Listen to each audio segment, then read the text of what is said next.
비행장은 어떤 이유로 건설되었나요?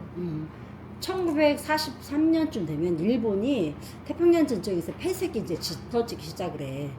그러면서 그 전에 팽창주의적인 공격 중심에서 이제 방어로 전환하는 새로운 전략 방침을 세워. 43년이 되면.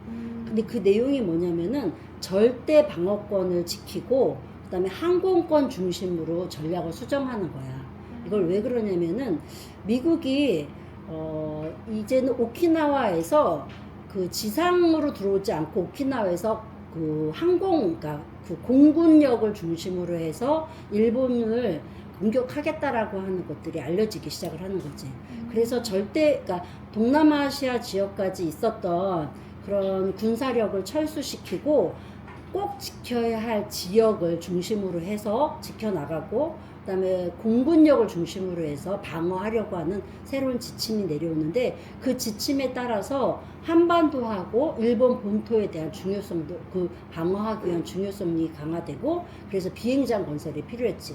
그때 이제 수원 같은 경우가 한반도의 북단하고 남단을 다 방어할 수 있는 그런 작전 수행 지역이었기 때문에 수원에 비행장을 건설해야겠다라고 하는 계획들이 세워진 거예요. 그러면 한반도에는 수원만 있었던 거예요? 아니지. 그 당시에 한반도에는 40군데 정도의 공항이 있었어. 그런데 아까 말했듯이 그 공항들이 대개는 일본하고 중국 이런 곳으로 가는 경유지의 역할만 했었어. 근데 지금은 전투력이 다 외부로 나가 있던 중국이나 동남아시아로 가 있던 전투력까지 다 철수시켜서 한반도하고 일본에 집중시키는 방식으로 가는 거야. 그러니까 공항이 더 필요한 거야. 수많은 전력들이 다 다시 이제 한반도나 일본으로 다시 들어오니까 거기에 맞춰 그 공항 비행장이 군공항이 더 많아져야 되는 거야. 그래서 그 시기에 비행장이 수원뿐만이 아니라 제주도에도 더 생기고 지역마다 몇 개가 더 생겨지지. 그 중에 하나가 수원 비행장이었던 거야. 그러면 수원 비행장 건설 부지는 어떻게 결정됐나요? 그 전에 그 기지들, 군사 기지들을 만들기 위해서는 몇 가지 조건이 있어. 하나는 시가지에서 좀 떨어져 있어야 돼. 그리고 또 하나는 철도가 있어야 돼. 왜냐면 군사 물품들을 이동시키기 위해서 그 차량보다는 철도를 이용하는 게 좋기 때문에 철도 정거장이 있어야 되는 거. 그리고 또 하나는 이 부지를 건설하기에 막대한 비용이 들지 않아야 되려면 평탄한 지역. 그러니까 산간 지역이나 이런 데는 안 되고 좀 농경지라든가 이래서 토목공사 비용이 적게 들어갈 수 있는 지역. 그리고 배수라든가 그러니까 배수, 그리고 이제 식수 문제를 해결할 수 있는 지역. 그리고 묘지가 주변에 있으면 안 돼. 그거를 강제 철거하면은 한국 사람들은 조상묘를 강제 철거하는 것에 대한 저항이 가장 심했어. 우리 집을 철거하는 것보다 묘지를 철거하는 것들을 더 강력하게 싫어했거든. 그것 때문에 3.1운동이 일어난 것도 있어. 3.1운동 이유 중에 하나가 공동묘지 정책이 있었거든. 그만큼 묘지가 있을 경우 저항이 심했기 때문에.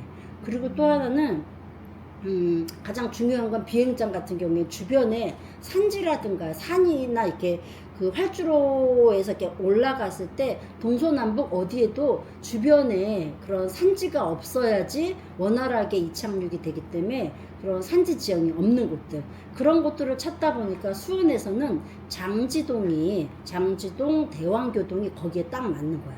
수원의 읍내에서 멀고 좀 떨어져 있고 철도가 경부선이 다니기도 하고, 그리고 농경지가 있었던 장지동이나 대왕교동은 거의 다 농지야. 산지가 없어.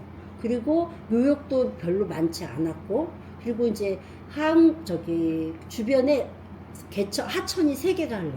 그러니까 그런 배수도 잘 되었고 식수라든가 이런 걸 구하기도 쉬웠고, 이런 여러 가지 조건에 의해서 수원군 지역에서 이 장지동하고 그리고 대왕교동 쪽에 수원 비행장을 건설하겠다는 결정이 내려지는 거예요.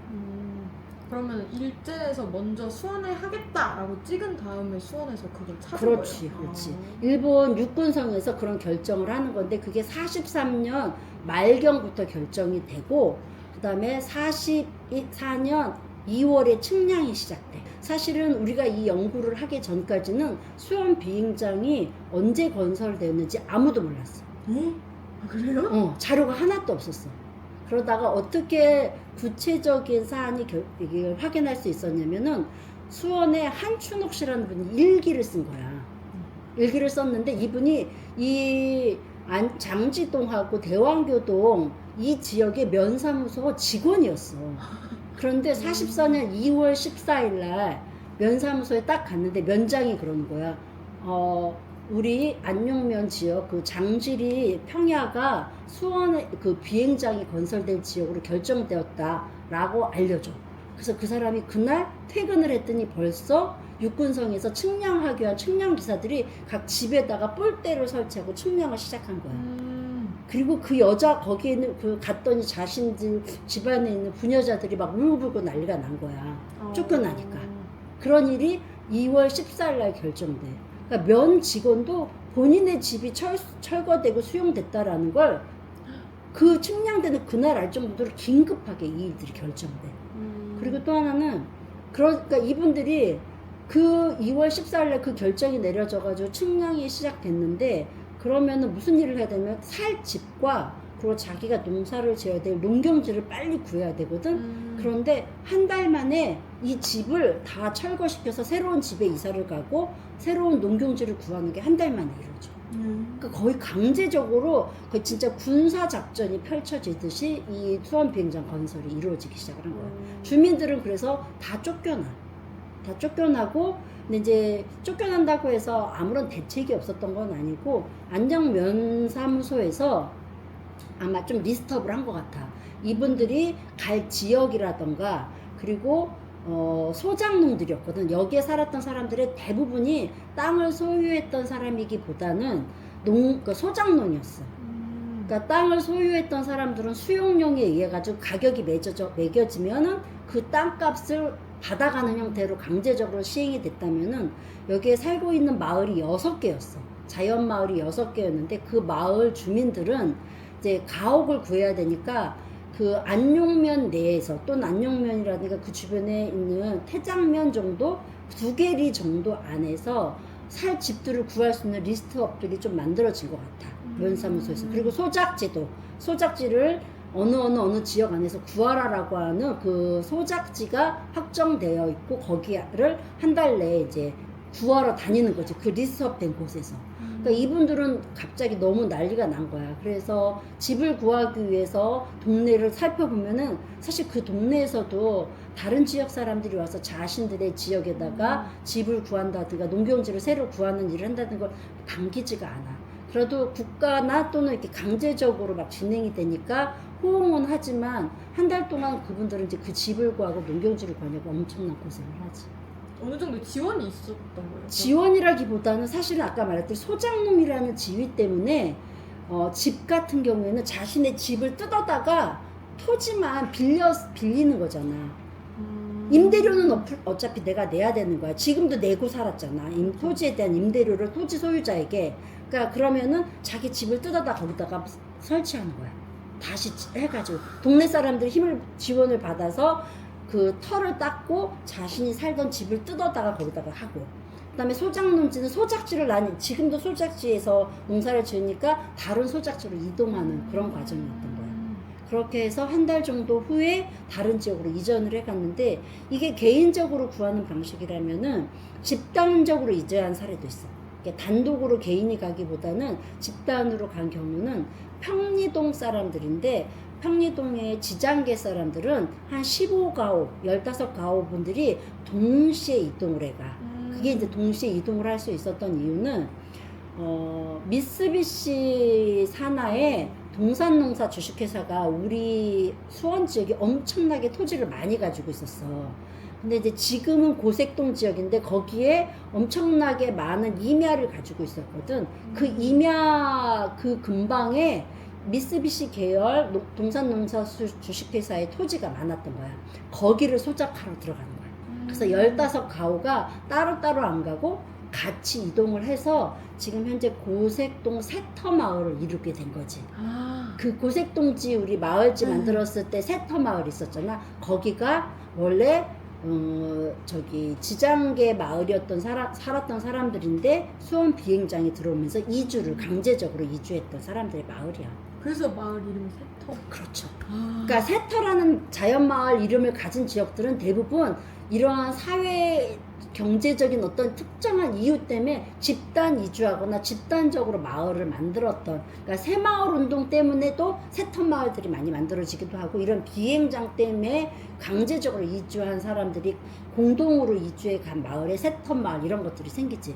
그래서 세류동 쪽에도 세터 마을이 있어. 이 세터 마을도 사실은 특정한 어떤 이유 때문에 집단적으로 이주해 간 사람들이 나중에 만든 마을인 거지. 고유의 마을이 아니라. 선생님, 그러면 수원 비행장은 어떤 방식으로 건설되었나요? 아까 1944년에 토지를 수용하기 시작을 했잖아. 그 시기부터 이제 곧바로 건설이 됐는데, 사실은 비행장 건설에서 가장 중요한 건 활주로야.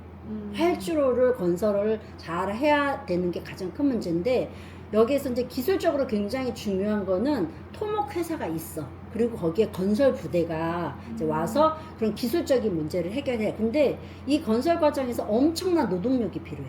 근데 이 노동력은 한국인들을 다 강제적으로 동원해서 이 비행장을 건설하는 거야. 그 수원 비행장이라든가 이런 비행장 건설 때 아까 그 활주로는 어떻게 건설하냐면은 먼저 평탄화시켜. 나무라던가 그런 지작물들이라고 하는 농경지라든가 이런 것들을 다 걷어내는 작업을 먼저 해. 첫 번째가. 그러고 나면은 거기에다 흙을, 주변 야산에서 흙을 가져다가 흙을 한 30cm 정도 높여. 그리고 난 다음에 그걸 다져. 이 과정이 활주로를 건설하는 과정이야. 그런데 엄청나게 많은 흙을 퍼오는 것, 그러니까 지작물을 없애는 건 토목회사라든가 건설 부대가 하지만은 흙을 퍼다가 날리고 다지는 작업들은 그 아까 말했던 조선인들을 데려다가 강제적으로 노동을 시켜서 하는 거야. 근데 이게 이 주변 그거를 하기 위해서 근로보국대를 만들어. 근로보국대라고 해가지고 화성, 수원, 그 다음에 평택, 심지어는 서울 사람들까지 뭐 짧으면 1개월, 많을 경우는 6개월, 더 긴 경우도 있어. 사람들을 강제적으로 데려다가 거기서 계속 일을 시키는 거야. 근데 특히 학생들이 많이 그 동원이 됐어. 그래서 증언을 보면은 수원 여자 고등학교 또는 그 수원 여자 상업고등학교, 상업학교가 있었는데, 이 학생들은 와서 거의 매일 뭐 풀을 뽑는다던가 또는 와서 그 짓는 노무자들한테 식사를 제공하는 일을 한다던가, 아니면은 비행기를 숨기기 위한 새끼로 따가지고 비행기를 숨기기 위한 그런 줄들을 만든다던가 이런 일들을 하지.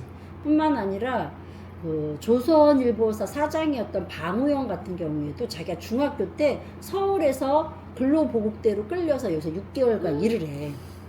그러니까 10리 정도 멀리에 있는 산에서 흙을 퍼다가 여기다 나르는 일을 했었던 거야. 근데 6개월 정도 끝나고 나면 이제 갈 줄 알았는데 더 연장된다는 거야. 근데 이제 연장되는 거 죽어도 하기 싫으니까 그때 이제 누구 하나가 알려주는 거야. 바늘로 살을 막 찌르면은 여기서 뭐가 나오잖아, 진물이. 그러면 그게 옴이 올랐다라고 하면은 이게 집단 전염병이 되니까 그 6개월 해서 더 연장을 안 시킨다는 얘기를 들은 거야. 그렇게 해서 6개월간 노동을 그 강제적으로 비행장 건설하는 노동을 하고 서울로 다시 돌아갔다는 얘기가 있어. 그리고 화성이나 평택, 그다음에 수원 지역 주민들 중에 1920년대나 30년대에 태어나셨던 분들을 인터뷰하면은 한 달이든 몇 개월이든 수원 비행장에서 내가 일을 했다는 얘기를 거의 다 하실 정도로 많은 주민들이 동원돼가지고 그 비행장 건설을 참여를 하게 되는, 동원됐던 거지. 그러니까 사실은 이 비행장 건설은 그런 노동력에 대한 착취를 통해서 만들어졌던 그런 아픈 장소이기도 해. 그러면 이때 일제 시기, 일제 말기 수원 비행장 주둔 부대는 어떤 일을 수행한 건가요?